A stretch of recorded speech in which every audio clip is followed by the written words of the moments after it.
Bonjour à tous ou rebonjour, ravi de vous retrouver autour des livres, de la littérature. Cette fois-ci, on va se plonger un petit peu dans les arcades de l'histoire. On va commencer tout de suite par le premier roman de la semaine.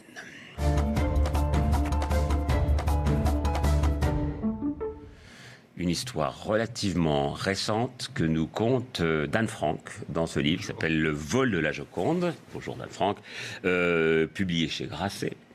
Et là, vous nous racontez ce qui s'est passé il y a à peu près 100 ans, hein, voilà, un siècle, oui. voilà, avec cette Joconde que tout le monde se bouscule pour aller voir au Louvre, mais qui ne s'est pas toujours trouvée à la bonne place. Hein. On est en 1911 quand je commence et en fait on a volé la Joconde au Louvre. Alors pour moi c'est un prétexte, on a volé la Joconde et aussi 2 statuettes ibériques, 2 sculptures qui datent du 5e siècle avant Jésus-Christ. Et pour une raison un peu compliquée, Apollinaire et Picasso sont suspectés d'avoir dérobé ou en tout cas d'avoir recelé ces têtes ibériques. Alors, il y en a un qui se comporte bien, puis l'autre moins bien. Hein. C'est-à-dire que d'abord, tous les deux sont là et ils se disent mais qu'est-ce qu'on va faire? Si jamais on nous prend, on va être expulsé. Donc ils ramassent les 2 têtes ibériques au bateau Lavoir. Picasso s'est servi de l'une d'elles pour les demoiselles d'Avignon. Il les a un peu abîmées, il a trafiqué les oreilles. Et puis ils se disent, qu'est-ce qu'on va en faire? Ils veulent les cacher. Et en fait, ils vont voir tous leurs copains de l'époque. C'est exactement comme la traversée de Paris, sauf que Apollinaire, Picasso, le douanier Rousseau, enfin toute l'époque extraordinaire de la Bohème, en fait, la Bohème artistique, c'est-à-dire Paris, quand Paris était la capitale du monde des arts, entre Montmartre et Montparnasse. Et je raconte beaucoup d'anecdotes qui expliquent la naissance de l'art moderne et qui sont... quelle est la relation de ces peintres entre eux, de ces peintres et de ces écrivains, qui est Jarry, par exemple. Jarry, et j'ai donc retrouvé, parce que je travaille depuis très longtemps sur cette époque... Vous avez déjà écrit trois volumes chez Grasset, magnifiques, sur ce que vous appelez bohème au pluriel. Oui, c'est le temps des bohèmes, en voilà. fait. Et donc, il y a des histoires qui sont extraordinaires, comme par exemple cette histoire où Picasso et Apollinaire arrivent chez le douanier Rousseau, ils frappent à l'atelier, ça n'ouvre pas, alors ils montent à l'étage et ils trouvent le douanier Rousseau qui est planqué sous un tabouret. Et ils disent, mais qu'est-ce que tu fais là? Et le douanier Rousseau dit, il y a un tigre dans mon atelier, il y a un tigre. Alors Picasso dit, on va voir ça. Il est toujours armé, Picasso à cette époque. Ils avaient des Browning, ils adoraient, ils tiraient comme ça dans les arbres.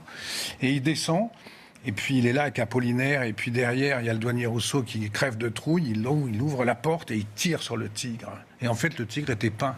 C'était une peinture du douanier Rousseau. Et il y a énormément d'anecdotes comme ça qu'on retrouve dans les mémoires des uns et des autres. Et ce sont ces anecdotes-là qui me permettent de raconter. Donc, qu'est-ce que c'est que... romanesque, hein, parce que c'est un roman. Alors, vous n'avez pas tout à fait répondu à ma question. Oui, parce que je ne veux pas l'accuser trop vite. En fait, donc, au terme de cette promenade, il décide de déposer les têtes volées dans une consigne de la gare de l'Est. Et puis ils téléphonent au journal qui avait annoncé le vol de la Joconde et des têtes ibériques, et ils disent voilà, ils font appeler par d'autres d'une manière assez anonyme, parce qu'ils ont un peu peur, et on retrouve les têtes, et Apollinaire est arrêté peu après. Et donc il est arrêté, il est emmené à la Santé. Il a d'ailleurs écrit des poèmes formidables sur son petit court séjour à la Santé. Et puis quelques jours plus tard, on vient chercher Picasso. Et Picasso crève de trouille. Il y a les mémoires de Fernand d'Olivier nous racontent ça. Il ne sortait plus dans Paris, il regardait si on ne le filait pas. Enfin, il est mort de trouille. Et il y a une confrontation entre les deux. Il arrive devant le juge d'instruction qui lui dit bonjour, est-ce que vous connaissez des poètes? Il dit non, je ne connais pas de poète. Et vous ne connaissez pas un poète qui s'appelle Apollinaire? Ah, pas du tout, non. Qui c'est? Qui est monsieur Apollinaire? Et le juge dit, vous ne connaissez pas? Ben non, écoutez, on va vous confronter. Et donc, il appelle Apollinaire, qui arrive menotté dans le cabinet du juge, et Picasso le regarde, et il dit, non, mais je ne connais pas ce monsieur. Alors qu'ils viennent de faire une traversée de Paris. Ils se connaissent, ils ont écrit ensemble, ils ont fait les saltimbanques, il y a des rapports entre la poésie d'Apollinaire et la peinture de Picasso. Mais il a peur, il a extrêmement peur, et ça dure pas longtemps. Hein. C'est au bout d'un moment, Apollinaire regarde, il dit, attends, tu arrêtes, on vit ensemble quasiment. exactement. Et là, Picasso s'écroule en larmes en disant mais bien sûr, je le connais. Et en fait, il s'en est voulu toute sa vie. Picasso a témoigné beaucoup plus tard. Il s'est toujours reproché cette lâcheté qui vient d'une frayeur. Et la frayeur, c'était, lui, il était espagnol. Apollinaire était italo-polonais, et tous les deux pensaient qu'ils seraient expulsés de France. Et donc ils avaient cette peur-là, et ce qui explique la frayeur ou la lâcheté. Alors voilà donc pour nos deux statuettes. En revanche, la Joconde court toujours pendant tout ce temps-là, et on va découvrir qu'il s'agit d'un ouvrier. C'est un maçon italien, mais ça, je pense que vous le saurez mieux que moi. Mais c'est un maçon italien qui avait volé la Joconde pour la rendre à son pays, comme quoi entre 1911 et aujourd'hui, il y a quand même les problématiques restent semblables. Et en fait, le vol de la Joconde, Picasso et Apollinaire n'avaient absolument rien à voir avec le vol de la Joconde. Et lui, le maçon italien, avait profité d'un jour de fermeture où il avait à grandes eaux, il est parti il l'a démonté, il l'a roulé, c'est ça, je crois, et puis il l'a caché quelque part, et on l'a retrouvé peu de temps après, enfin quelques années quand même. Ah, quand même 3 ans après. Ouais, quelques années, mais et à ce moment-là, c'était le début de la Première Guerre mondiale. Apollinaire s'est engagé au feu. Et Picasso, lui, non. Picasso s'est d'ailleurs fait casser la figure pendant la guerre de 14 parce qu'il était à la rotonde et que les militaires qui passaient là se disaient mais qu'est-ce que fait cet homme qui aurait pu combattre avec d'autres. Et il y avait eu un appel, rappelez-vous, il y avait un appel de Blaise Cendrars qui avait demandé aux artistes étrangers de s'engager pour la France parce que la France leur avait beaucoup donné et qu'ils devaient leur rendre. Et c'est exactement ce que beaucoup... Et il y a d'ailleurs une fameuse photo d'Apollinaire avec son bandage en 1916 quand il est... Absolument, il a été blessé là-bas. Ouais. Mais il n'est pas mort de. Il est mort de la grippe espagnole. Il est mort de la grippe espagnole. Le 9 novembre 1918, 2 jours avant l'armistice. Oui, et alors on criait dans la rue à bas Guillaume, et en fait c'était le Kaiser, et c'était pas Guillaume Apollinaire, le pauvre. Voilà, livre foisonnant d'anecdotes. Un roman, donc je le répète, de Dan Frank, publié chez Grasset, qui s'appelle Le vol de la Joconde. On va encore parler de la Joconde.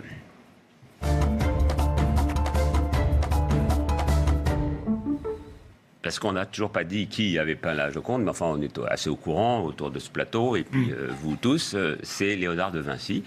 Et Léonard de Vinci, vous le racontez, Henriette Chardac, dans ce livre qui s'appelle L'Indomptable, dans la collection Vent d'Histoire. Et donc c'est un livre, c'est difficile de faire le tour de Léonard de Vinci, et vous n'êtes pas la première, hein, vous le savez. Et qu'est-ce qui vous a frappé dans ce personnage, qui est lui aussi un franco-italien, justement, dans ces temps de crise franco-italienne? Alors, ce qui m'a frappé chez Léonard de Vinci, c'est sa blessure centrale, c'est-à-dire avoir été adopté par son propre père, qui ne voulait pas reconnaître qu'il avait séduit ou violé une indienne du Gujarat. Donc, ce qui m'a fasciné dès le départ, c'est l'altérité, c'est un autre. Et il va signer yo, c'est-à-dire je, pour trouver sa place. Ce qui m'a fasciné dans Léonard de Vinci, c'est que c'est un résilient et il est autodidacte. Et c'est peut-être de là d'où vient son génie, son amour de la nature, sa volonté de décrypter une pierre. Par exemple, lorsqu'il se promène dans les vignes en Toscane, il va ramasser des huîtres et des moules, des fossiles. Ouais. Et il va rester il va rester avec sa maman jusqu'à l'âge de 5 ans.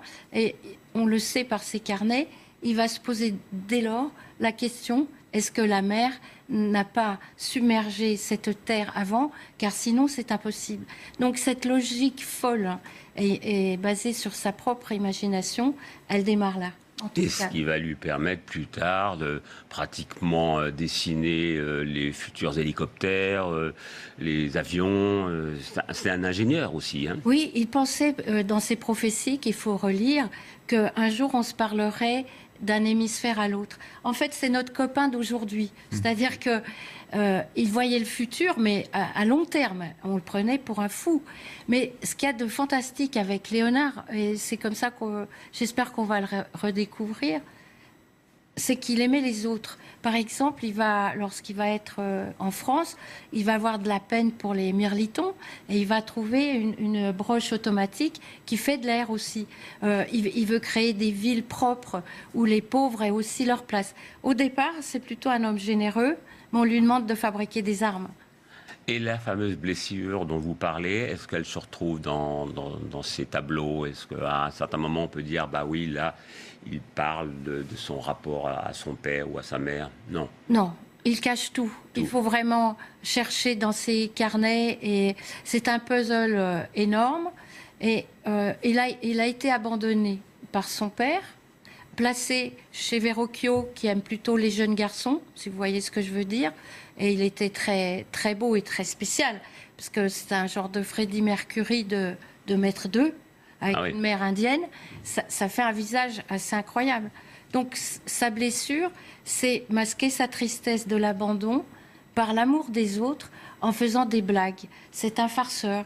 Il invente des instruments de musique, il fait des farces. Par exemple, ici, on serait chez lui, tout d'un coup, les sièges se lèveraient au plafond. Il y aurait des faux oiseaux en papier qui passeraient.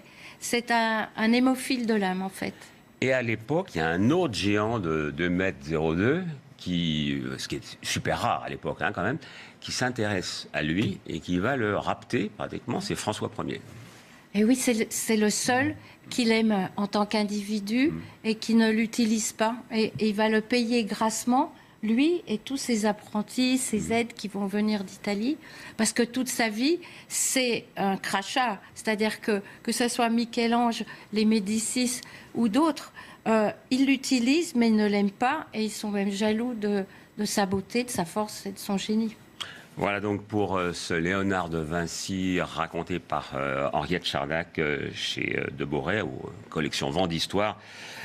Léonard de Vinci, l'indomptable. On va peut-être parler encore de peinture là dans quelques instants.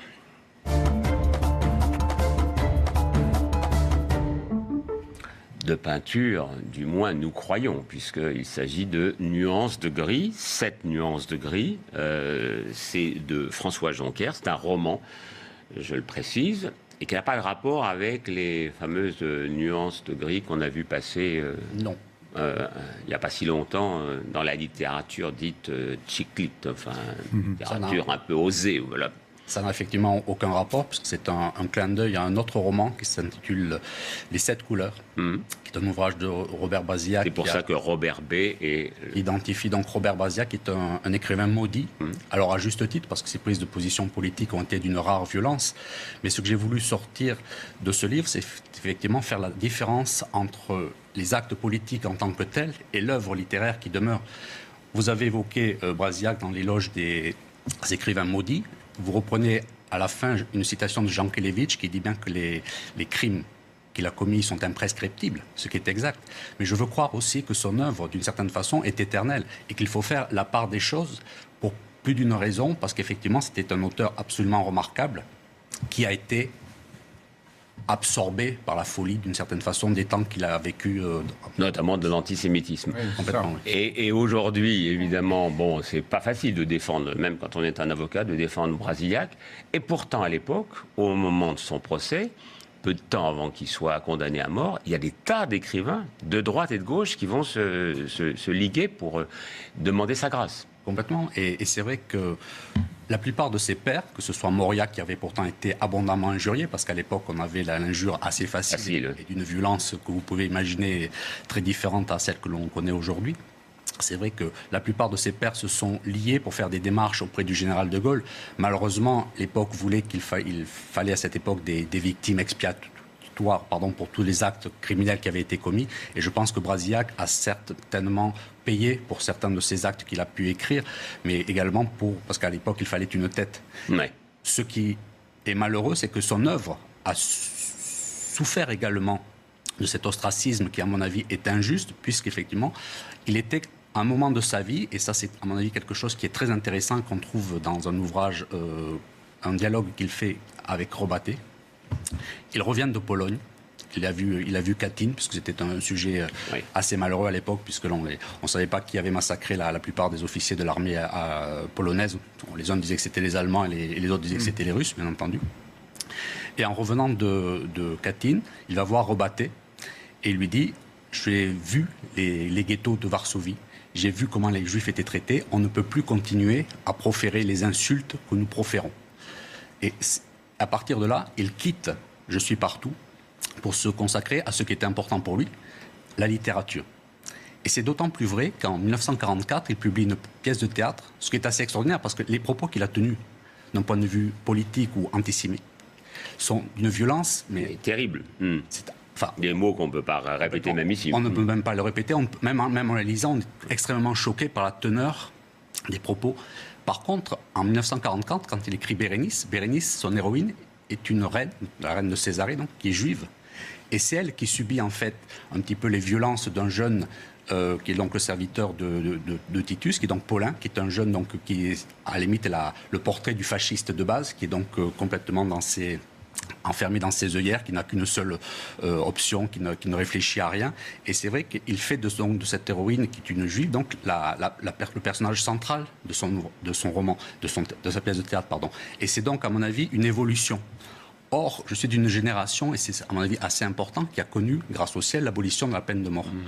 J'écoutais encore récemment Robert Badinter, qui est un homme exceptionnel et un de nos meilleurs juristes. Un de vos confrères, parce que vous êtes avocat par ailleurs. Oui, exact, je vous en remercie de le rappeler. Mais par contre, il rappelait bien qu'un condamné à mort, pourquoi a-t-il souhaité l'abolition? Parce que la voie de la rédemption est toujours possible.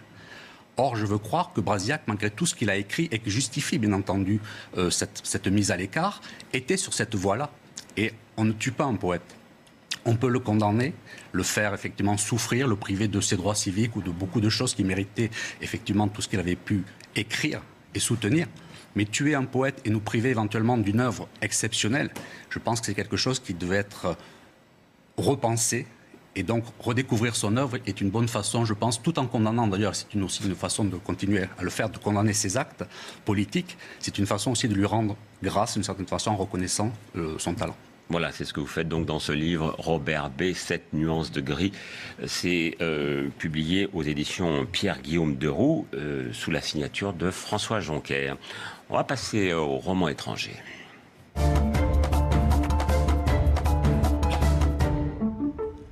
Alors, vous allez nous parler, Elodie Fondacci, de La folle enquête de Stieg Larsson, qui paraît chez Flammarion. C'est un roman suédois, bon, pas tout à fait un roman quand même. Voilà, c'est un roman-enquête, si l'on peut inventer ce mot, c'est-à-dire une enquête qui se lit comme un roman. Et en fait, c'est un livre qui a été écrit par un Suédois qui s'appelle Jan Stoklasa, qui reprend là où elle avait été laissée, l'enquête menée par Stieg Larsson il y a quelques années. Alors, je ne veux pas vous faire l'injure de vous demander si vous savez qui est Stieg Larsson, évidemment. Non, mais vous pouvez y aller. Il était impossible de passer ces dernières années à côté du phénomène Millennium. Cette trilogie. Il y avait eu 3 volumes, c'est ça? Voilà, 3 volumes, 90 millions d'exemplaires vendus quand même à travers le monde. Une trilogie que tout le monde avait entre les mains dans le métro. Il suffisait de faire quelques rames pour voir tout le monde plonger dans ces gros volumes noirs de la collection noire de chez Actes Sud. Et ce qui est assez incroyable, c'est que Stieg Larsson n'a même pas eu le temps de savourer le succès planétaire des aventures de Lisbeth Salander, puisqu'il est mort quelques mois seulement avant la publication de Millennium. Mais avant d'être un auteur de polar, il faut rappeler donc que Stieg Larsson, c'était un journaliste. Exactement, c'était un journaliste d'investigation spécialisé dans l'extrême droite, très engagé, même militant par rapport à cette question. Et c'est d'ailleurs sa connaissance parfaite de ces dossiers qui, évidemment, est le fondement même de Millennium. Et il a passé une grande partie de sa vie à enquêter sur l'affaire Palme. Alors, je ne sais pas si vous vous souvenez de cette affaire. Ça a eu lieu en 1986. Le Premier ministre suédois, Olof Palme, a été assassiné voilà, en pleine rue. Il était avec sa femme, il rentrait du cinéma et l'assassin lui a tiré une balle dans le dos avant de se volatiliser purement et simplement. Et on n'a jamais résolu le mystère de cet assassinat. Évidemment, toutes les pistes les plus diverses ont été évoquées. Est-ce que c'était un fou, un individu isolé ou au contraire un complot soigneusement orchestré? Les hypothèses ont été très soigneusement creusées par la police. Mais finalement, cette affaire criminelle, qui pourtant est la plus célèbre de Suède, n'a jamais été élucidée. Et pour la Suède, ça reste un traumatisme affectif très important. Oui, un traumatisme collectif, je dirais même jusqu'à aujourd'hui. Alors, ce qui est intéressant, c'est qu'en 1986, Stieg Larsson est un tout jeune journaliste. Il travaille comme graphiste dans une agence de presse. Et en fait, il est déjà l'esprit que l'on connaît, c'est-à-dire très, très minutieux, très méthodique, très brillant. Et il va mener son enquête parallèlement aux forces de l'ordre. Parce que lui considère que la police n'a pas du tout suivi la bonne piste. Lui est absolument convaincu qu'en fait, c'est à cause de l'extrême droite que ce meurtre a eu lieu. Et donc, en fait, il dit que la Suède ne veut pas croire, ne veut pas voir l'existence justement de mouvements d'extrême droite antisémites. Qui depuis a monté d'ailleurs encore. Qui ont évidemment aujourd'hui explosé, on le sait. Et lui, en fait, explique que la Suède a des résurgences, des relents, si vous voulez, de la Deuxième Guerre mondiale, où, en fait, les Suédois ont été pour beaucoup des sympathisants au nazisme. Donc, il poursuit cette piste, mais effectivement, il n'a pas pu convaincre les autorités à l'époque que son enquête menait vers quelque chose de sérieux. Alors, un travail minutieux dont il a laissé de nombreuses archives dans une cave, et le journaliste Jan Stoklasa a découvert ces nombreuses caisses. Il y avait 20 caisses de documents divers, et il a décidé, en fait, de reprendre l'enquête là où elle avait été laissée, de la conclure de façon posthume, et c'est ce travail complètement étonnant. Devenu un roman-enquête. Voilà, exactement, qui est une sorte de livre à deux voix, qui est une forme assez insolite, et qui voudrait évidemment boucler aujourd'hui cette affaire qui n'a pour l'instant pas été résolue. C'est un livre absolument passionnant qui se lit comme un polar. Oui, mais ça vous donne envie en tout cas, Élodie. On va terminer par quelques coups de cœur.